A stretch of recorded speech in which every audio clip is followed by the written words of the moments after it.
Assalamualaikum warahmatullahi wabarakatuh. Perkenalkan, nama saya Muhammad Hussein Rada. Di sini saya akan mempresentasikan mengenai identifikasi hazard di lingkungan kerja. Pengertian hazard. Hazard adalah usaha-usaha mengenal dan mengetahui adanya bahaya pada suatu sistem, peralatan, unit kerja, prosedur, serta menganalisa bagaimana terjadinya. Identifikasi bahaya adalah proses untuk mengetahui adanya bahaya dan menentukan karakteristiknya. Identifikasi sumber bahaya dilakukan dengan mempertimbangkan kondisi dan kejadian yang dapat menimbulkan potensi bahaya. Yang kedua, jenis kecelakaan dan penyakit akibat kerja yang mungkin dapat terjadi. Kegiatan ini dilaksanakan melalui poin pertama, konsultasi orang yang mempunyai pengalaman dalam bidang pekerjaan yang mereka sukai dan menimbulkan kegiatan bahaya. Yang kedua, pemeriksaan fisik lingkungan kerja. Yang ketiga, catatan sakit dan cedera-cedera insiden waktu yang lalu yang mengakibatkan cedera dan sakit. Menjelaskan sumber bahaya yang potensial. Poin keempat, informasi atau nasihat identifikasi bahaya yang memerlukan nasihat, penelitian dan informasi dari seseorang ahli. Poin kelima, analisa tugas dengan membagi ke dalam unsur-unsurnya, maka bahaya yang berhubungan dengan tugas dapat didefinisikan. Poin keenam yaitu sistem formal analisa bahaya, misalnya HAZOP atau Hasan, Debnaker 1996. Kegunaan identifikasi bahaya adalah sebagai berikut. Yang pertama, mengetahui bahaya-bahaya yang ada. Yang kedua, untuk mengetahui potensi bahaya tersebut, baik akibat maupun frekuensi terjadinya. Yang ketiga, untuk mengetahui lokasi bahaya.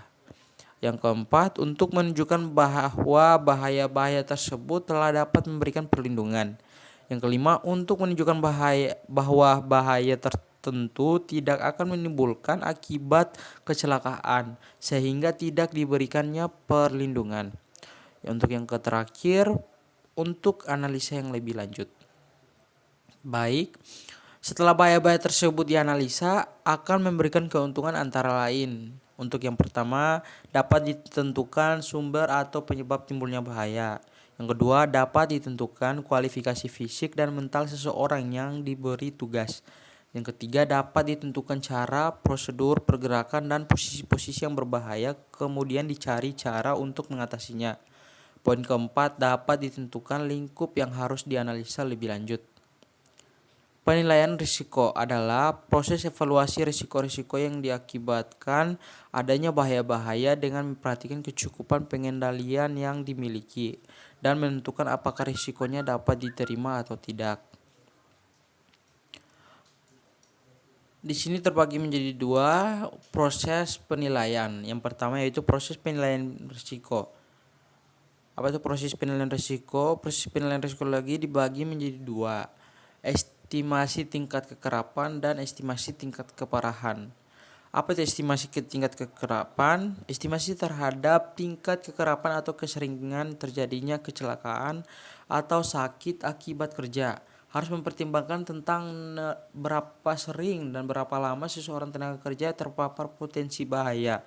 Dengan demikian, kita harus membuat keputusan tentang tingkat kekerapan kecelakaan atau sakit yang terjadi untuk setiap potensi bahaya yang diidentifikasi.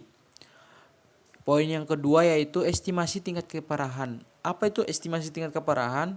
Estimasi tingkat keparahan adalah setelah kita dapat mengkonsumsikan tingkat kecelakaan atau sakit yang terjadi. Selanjutnya kita harus membuat keputusan tentang seberapa parah kecelakaan atau sakit yang mungkin terjadi. Penentuan tingkat keparahan dari suatu kecelakaan juga memerlukan suatu pertimbangan tentang beberapa banyak orang yang ikut terkena dampak akibat kecelakaan dan bagian-bagian tubuh mana saja yang dapat terpapar.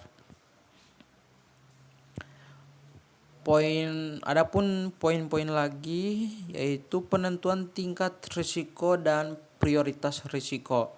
Apa itu penentuan tingkat risiko? Setelah dilakukan estimasi atau penaksiran terhadap tingkat kekerapan dan keparahan terjadinya kecelakaan atau penyakit yang mungkin timbul. Selanjutnya dapat ditentukan tingkat risiko dari masing-masing hazard yang telah diidentifikasi dan dinilai. Yang berikutnya prioritas risiko. Prioritas risiko adalah bagaimana setelah penentuan tingkat risiko, selanjutnya harus dibuat skala risiko untuk setiap potensi bahaya yang diidentifikasi dalam upaya menyusun rencana pengendalian risiko yang tepat. Potensi bahaya dengan tingkat risiko urgent yang menjadi prioritas utama, high, medium, dan low. Sedangkan tingkat risiko non untuk sementara dapat diabaikan dari rencana pengendalian risiko. Tarwaka, dikutip dari Tarwaka 2008. Safety Sigen. Ya, langsung saja. Safety Sigen adalah sebuah media visual berupa gambar untuk ditempatkan di area kerja yang memuat pesan-pesan agar setiap karyawan selalu memperhatikan aspek-aspek keselamatan dan kesehatan kerja. Apa itu manfaat dari Safety Sigen tersendiri? Yaitu untuk menarik perhatian terhadap adanya keselamatan dan kesehatan kerja, menunjukkan adanya potensi bahaya yang mungkin tidak terlihat, dan menyediakan informasi umum dan memberikan pengarahan. Berikutnya personal protective equipment. APD merupakan alat-alat yang digunakan untuk melindungi keselamatan pekerja ketika melakukan pekerjaan yang berpotensi atau berisiko kecelakaan atau bahaya. Alat perlindungan tersebut berguna untuk mencegah kondisi-kondisi berikut ini. Yang pertama yaitu gangguan paru-paru akibat menghirup udara yang sudah terkontaminasi.